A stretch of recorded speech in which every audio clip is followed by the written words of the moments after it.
In tonight's news edition, His Majesty the King pays a working visit to the Vatican on Monday for talks with Pope Francis on bilateral ties and interfaith dialogue before traveling to Vienna for talks with the Austrian president. Palestinian chief negotiator Saeb Erekat says the Palestinians did not intend to undermine U.S. peace efforts after the U.S. Secretary of State signaled that his patience with the Palestinians and Israelis is running out.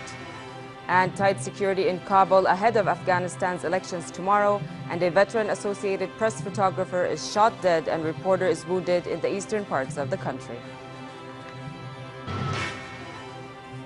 Good evening and welcome to the news at 10. His Majesty the King will pay a working visit to the Vatican on Monday, during which he will meet with Pope Francis on means of further developing bilateral ties. King Abdullah's talks with the Pope will also focus on interfaith dialogue and Muslim-Christian coexistence, as well as ongoing developments in the Middle East. From Rome, His Majesty will fly to Vienna, where he meets with Austrian President Heinz Fischer and top officials on means of further cooperation between the two countries. His Majesty's meeting in Austria will also tackle pressing issues in the region and in the world. And another attempt to smuggle weapons and ammunition into the kingdom through the Syrian borders. A spokesman for the Jordan Armed Forces General Command said border guards today aborted an attempt by a group of men to enter a cache of weapons and ammunition into Jordanian territories through Syria. The infiltration attempt involved hundreds of rifles and pistols as well as ammunition, according to the military source. The spokesman said the perpetrators managed to escape and are on the run, but he added they are known to security personnel and are being hunted down. Palestinian chief negotiator Saeb Erekat said the Palestinians did not intend to undermine American efforts in Middle East peace talks and that the focus now is to avoid a crash. Erekat was speaking to reporters on the sidelines of an annual strategic conference in Ramallah. His statement came after U.S. Secretary of State John Kerry signaled his patience with the Palestinians and Israelis was running out after a week of setbacks. We get more in this report. It was the bleakest assessment of the Middle East peace process by the U.S. Secretary of State John Kerry when he said there's a limit to U.S. efforts and their parties themselves are unwilling to take serious steps to move forward. At a news conference in Morocco, Kerry said Washington is evaluating whether to continue its role in Middle East peace talks. So we intend to evaluate. They say they want to continue. Both parties say they want to continue. Neither party has said that they've called it off. But we're not going to sit there indefinitely. This is not an open-ended effort, never has been. And the President said that from the beginning, and I've said that many times, including in the last few days. So it's reality check time, and we intend to evaluate precisely what the next steps will be. Negotiations got into crisis at the weekend after Israel refused to act on a previously agreed release of Palestinian prisoners unless it had assurance the Palestinians would continue talks beyond an initial deadline, which expires end of this month. But Palestinian chief negotiator Saeb Erekat insisted the Palestinians had no intentions of undermining U.S. efforts and would not abandon the peace process. Speaking to reporters on the sidelines of an annual strategic conference in Ramallah, Erekat said the aim is still the aim, and that is to achieve two states on the 1967 borders where the state of Palestine can live in peace and security with the state of Israel. But at the end of the day, it's really the decisions will have to be made by Palestinians and Israelis. We have come a long way. We have recognized the state of Israel's right to exist in 1967. We have come a long way in these negotiations, but I'm yet waiting to hear one Israeli official. I'm waiting for the Prime Minister of Israel to say, I accept the state of Palestine to exist on 1967 lines. I accept the state of Palestine to live side by side the state of Israel in peace and security on the 1967 lines. In response to Israel's refusal to release the agreed-on batch of prisoners, Palestinian President Mahmoud Abbas signed 15 international treaties to show his readiness to take a unilateral path unless he saw more movement from the Israelis. While his motives are being questioned by Israeli officials, Fatah senior official Nabil Shaath said Abbas did not intend to upset Kerry, but rather to shed light on Israel's failure to release the prisoners. I think he will return because we have not abandoned the process. Unfortunately, the Israelis, as usual, did not implement what they committed themselves to, and we had to take an action telling them we're angry because they didn't. But we did not interrupt the negotiations. We will continue with these negotiations as we agreed. And I wish for once America's patience will run out of Israel and not out of the Palestinians. The talks have struggled from the start, stalling over Palestinian opposition to Israel's demand that it be recognized as a Jewish state, and over the issue of fast-growing Israeli settlements in the occupied West Bank and East Jerusalem. Farah Ajlouni for the News at 10. And as signs emerge that the U.S. patience with Middle East peace is running out, Palestinian protesters demonstrated in Bethlehem and Ramallah. A small group of demonstrators held a sit-in at the main gate leading from Jerusalem to Bethlehem and chanted anti-occupation slogans. Israeli security forces fired stun grenades and tear gas at the protesters. Another protest was held at the entrance of the Ofer military camp and prison on the outskirts of Ramallah. Demonstrators there also clashed with Israeli troops who blocked roads to the site and fired tear gas, stun grenades, and rubber-coated bullets to disperse the crowds. In Syria, battles raged over key flashpoints in Latakia province. Videos posted on the internet showed rebels targeting government forces' strongholds in areas of Latakia, while government jets attacked rebel positions in Idlib. Elsewhere, rebels appeared to be firing anti-aircraft missiles, apparently at a jet overhead, and footage showed some destroyed buildings following an apparent government airstrike on Mleha, eastern Ghouta. Search planes continued to scour the seas in the hunt for missing Malaysia Airlines flight MH37.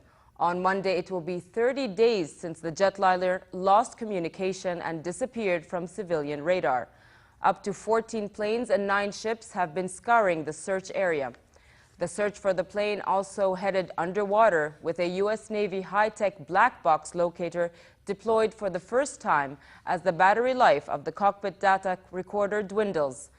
Malaysian authorities have faced heavy criticism, especially from China, for mismanaging the search and for holding back information. Britain urged its European Union partners to press ahead with preparing tough economic sanctions against Russia as large numbers of Russian forces remained on Ukraine's eastern border. Russia recalled its ambassador to NATO for consultations 2 days after NATO member countries suspended cooperation with Russia over the Ukraine crisis. This report has an update.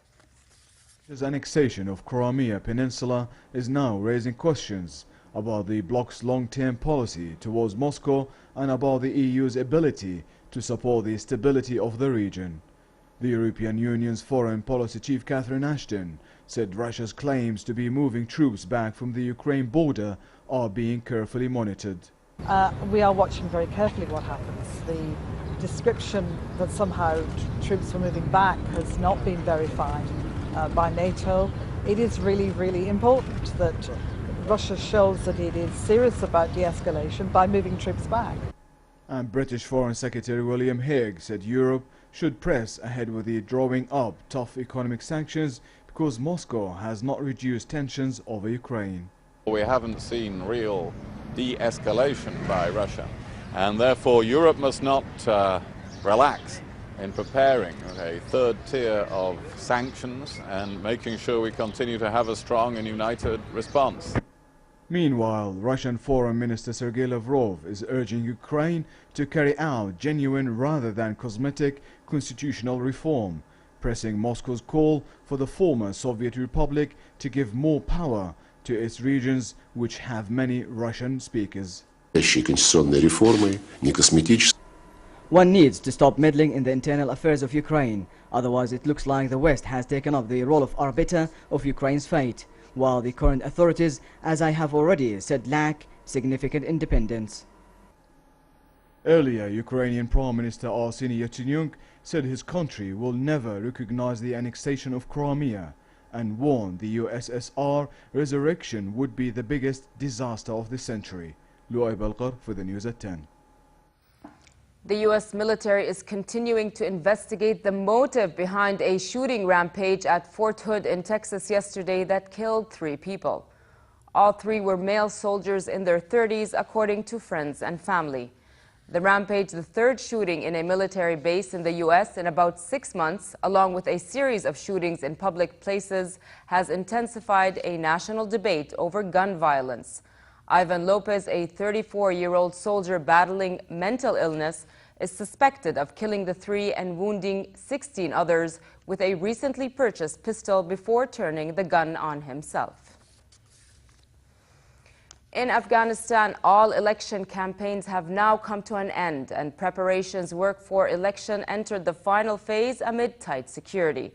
During the last 48 hours prior to the election, no mobile propaganda vehicles could be seen on the roads, and no volunteers from the campaign team were able to distribute flyers. President Hamid Karzai, who has led Afghanistan for more than 12 years since the fall of the Taliban, is constitutionally barred from seeking another term in office.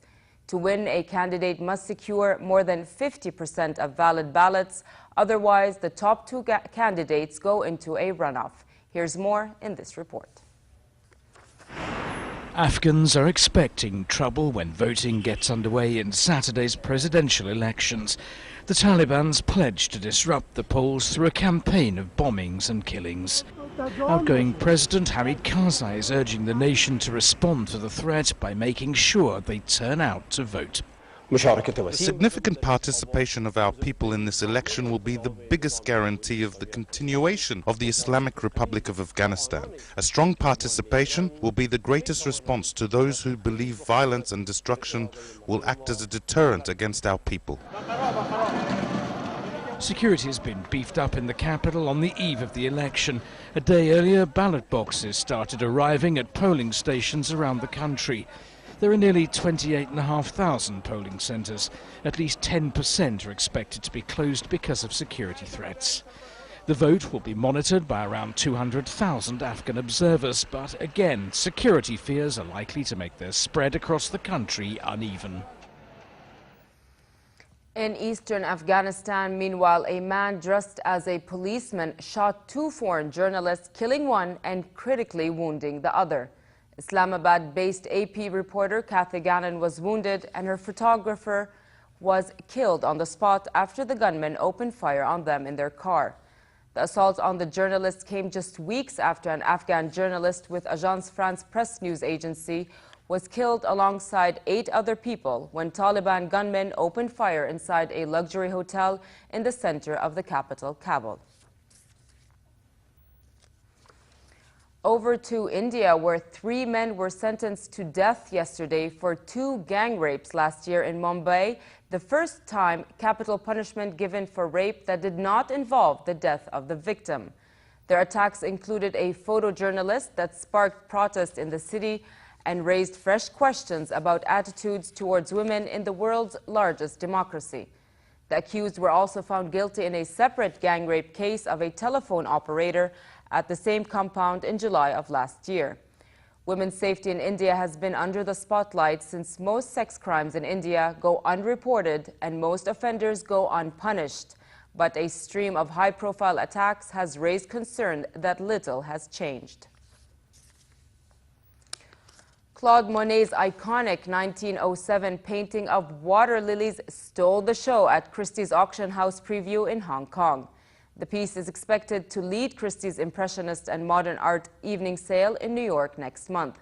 The masterpiece, valued at $35 million, comes from the estate of William Andrews Clark, one of America's wealthiest men at the turn of the 20th century. Monet painted a series of about 250 water lilies depicting his garden in France, and they are among the most celebrated works of the 20th century. 3 pieces by French Impressionist Pierre-Auguste Renoir are also being sold from the Clark estate. The pieces are expected to fetch a combined value of over $25 million. Christie's deputy chairman of Impressionist and Modern Art says such work coming to the market is very rare. Water lilies of this exceptional quality don't appear on the auction market very often. What's doubly exciting about this painting is the fact that it's been hidden from public view for nearly 80 years, bought by the present owner in 1930 and not seen since. Queen Elizabeth Olympic Park, the site of the 2012 Olympic and Paralympic Games, will be open to the public tomorrow. Ahead of the official opening, Britain's Prince Harry visited the park and met local school children at the play area who were delighted when he joined them on a large swing. The facility has undergone a major conversion and will include the Lee Valley Velo Park, Aquatic Center and Copper Box Arena, as well as interactive water fountains and themed walking trails. Absolutely amazing, it really is. I can't wait to see it full of people. Yeah. Invictus Games, September. Invictus Games in September. People will be pouring through this place. Some will be. be out, longest summer that we've ever had, I'm sure.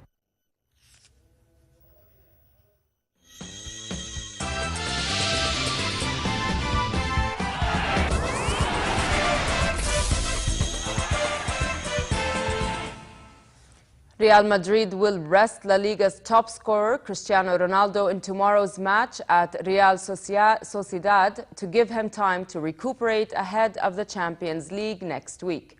Ronaldo has scored 28 goals in Spain's domestic league this season, has been complaining of discomfort in his left knee in recent weeks.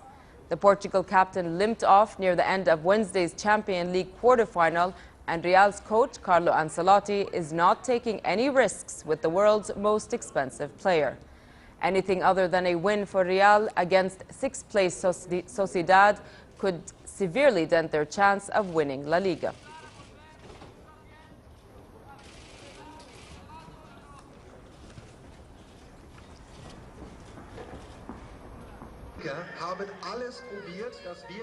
Seven-times Formula One motor racing world champion Michael Schumacher is making progress and showing signs of waking from an artificial coma, according to a statement made by his agent.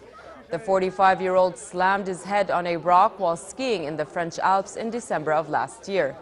The most successful Formula One champion of all time has been in a stable but critical condition, since then in a hospital in France. Doctors started lowering the retired German racing driver's sedation at the end of January to wake him up from an induced coma.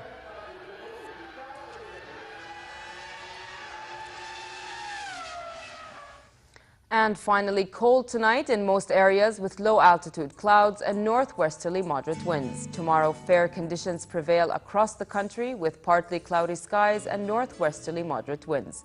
The Gulf of Aqaba should expect a cool night and warm day tomorrow with northerly moderate to brisk winds and slightly choppy seas. Next are the lows and highs for tonight and tomorrow.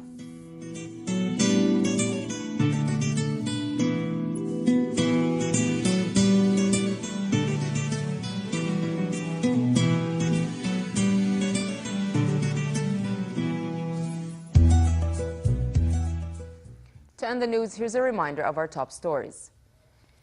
His Majesty the King pays a working visit to the Vatican on Monday for talks with Pope Francis on bilateral ties and interfaith dialogue before traveling to Vienna for talks with the Austrian president. Palestinian chief negotiator Sabi Ariqat says the Palestinians did not intend to undermine U.S. peace efforts after the U.S. Secretary of State signaled that his patience with the Palestinians and Israelis is running out. And tight security in Kabul ahead of Afghanistan's elections tomorrow, and a veteran Associated Press photographer is shot dead and reporter is wounded in the eastern parts of the country. With that, we come to the end of tonight's news. I'm Nancy Khair. Thank you for watching and have a good night.